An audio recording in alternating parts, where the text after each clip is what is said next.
présent la parole à Madame Inger Andersen.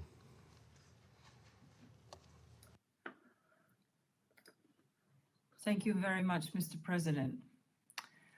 While shared water courses have been the cause of dispute, they can also be the foundation for cooperation.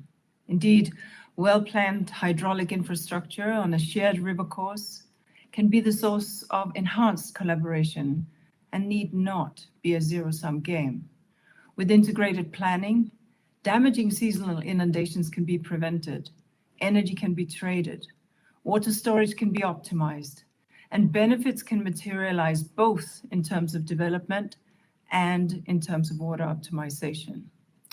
The Blue Nile constitutes a critical water resource for the peoples of the Arab Republic of Egypt, the Federal Democratic Republic of Ethiopia, and the Republic of the Sudan. The headwaters of the Blue Nile are in the highlands of Ethiopia, where the highly seasonal rains produce 69% of the annual river flow just between July and September. The Blue Nile merges with the White Nile at Khartoum, from where the river flows downstream through Sudan and into Egypt. The Nile has delivered fresh water, fed agriculture, and supported livelihoods in these countries for thousands of years.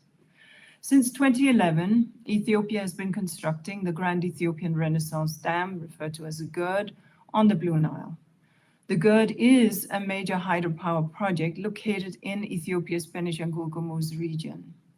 Through the generation of hydroelectricity, the GERD will enhance Ethiopia's energy sources, allowing it to increase electrification, accelerate industrialization, and export surplus electricity to the region. Construction of the dam is now nearing completion. During 2020, the reservoir began to fill for the first time, and approximately 4.9 billion cubic meters of waters were impounded. The 2021 rainy season is beginning now, and Ethiopia has announced that additional water has begun to accumulate in the reservoir.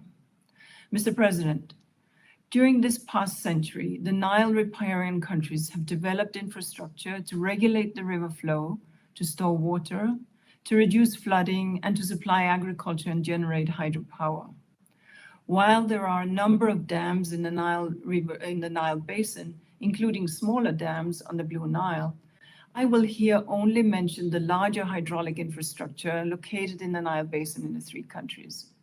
In Sudan, the largest infrastructure is the Merowe Dam on the main stem of the Nile, which can store 12.4 billion cubic meters of water and generate up to 1,250 megawatts. Of importance in Sudan is also the Roseris Dam on the Blue Nile, situated approximately 100 kilometers downstream of the GERD, with a total volume of 5.9 billion cubic meters. Egypt's most significant infrastructure is in Upper Egypt, the highest one dam, completed in 1970 and can store 162 billion cubic meters and generate 2,100 megawatts. The GERD, when finished, will store 74 billion cubic meters of water and generate up to 5,150 megawatts. A large dam, any large dam, impacts and alters a river's flow. Where water is scarce and drought frequent, such as is the case in the Blue Nile Basin, cooperation on a shared river is the only long-term sustainable option. In the coming years, two of the world's largest dams, the High Aswan Dam and the Grand Ethiopian Renaissance Dam, will substantially control and regulate the flow of the Nile River. This infrastructure has important implications for both human development and for environment. As mentioned, careful and cooperative basin-wide management can maximize the opportunities and positive effects of such major infrastructure and help any negative consequences. Mr. President, the governments of Egypt, Ethiopia, and Sudan have made sustained efforts to enhance their cooperation relating to the transboundary water sources over the years. And indeed, as we heard from my colleague, in 2015, they signed an agreement on the Declaration of Principles, in which they committed to some core principles, including the principle of cooperation, the principle of equitable and reasonable utilization, the principle of preventing the causing of significant harm, and the principle of peaceful settlement of disputes. This declaration of principles was the outcome of a series of cooperative transboundary efforts undertaken during the previous years. As we've heard, the parties have persisted with these efforts to enhance cooperation, and the AU has played a critical role during the past years in taking this forward. Mr. President, the three parties have recognized the tireless efforts made by the AU chairpersons to facilitate negotiation and to reach an agreement. We also applaud these sustained efforts, of course. While progress has been made in many of the areas of the negotiations, consensus has not been reached regarding some critical aspects, including arrangements for management of protracted drought, development of upstream and downstream of the GERD, and a dispute resolution mechanism. Some differences also remain regarding the scope and nature of the proposed agreement. At this stage, and with other sources of regional tension increasing, we must recognize that overcoming the remaining differences amongst the parties will require careful, meticulous work supported by the relevant technical and legal experts, and with a determination by the three states to arrive at a cooperative solution in pursuit of sustainable development for all, in the spirit of one river, one people, one vision. An agreement on the GERD can be reached, and indeed must be reached. Cooperation amongst the riparians regarding this critical natural resource has never been more important.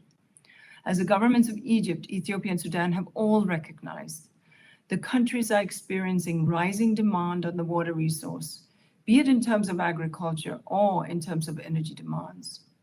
This is due to a combination of factors, including population growth, urbanization, and industrialization. Effective cooperation in water management also becomes all the more important in the context of climate change. Climate models indeed indicate that the flow of the Nile will exhibit increasing variability during the period of modeling up to 2040, leading to more floods and more intense droughts. It's therefore imperative that the parties work together to manage these interconnected challenges. To reach an optimal agreement, trust and transparency and open engagement will be key.